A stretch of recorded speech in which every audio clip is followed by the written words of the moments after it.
Al-Baghdadi's death was good news for the United States and people around the world, but, you know, his corrosive message really hurt. But here's the point I want to make. ISIS remains a threat to the American people and our allies, and we have to keep the pressure on. Clearly, this is a real blow against ISIS and a positive step in the fight against stateless terrorism. And credit should go to all who were involved, and I think it's an example of what our special operations and intelligence personnel are capable of around the world. Politics is supposed to stop at the water's edge. Needless to say, that norm has been disrupted many times by this presidency. But it is a concern to hear that the Gang of Eight were not notified. This should be beyond politics. This should be beyond partisanship. This is the national security of the United States of America. There is no question that the demise of Baghdadi is a very important milestone in terms of our fight against ISIS. And all credit goes to our special forces, to our intelligence community.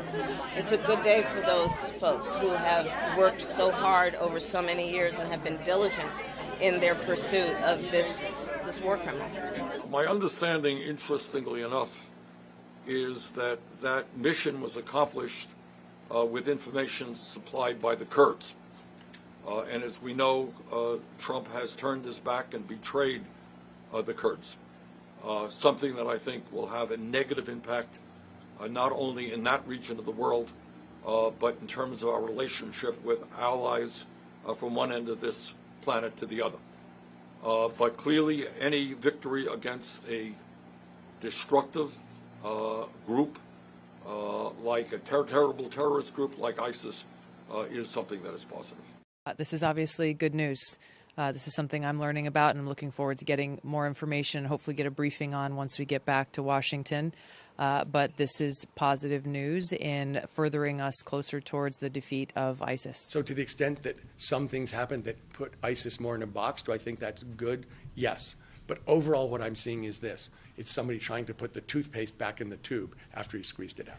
I commend our men and women in our armed forces and our intelligence community for their work in tracking him down and making sure that our world is safer because of his demise. I don't think that the president should be taking credit for the work of the men and women in uniform and these intelligence agencies that he routinely lambasts. But all of that aside, I think, you know, that we can be pleased that somebody who dedicated so much of his time and his effort and his life to trying to harm others is no longer going to be able to do that.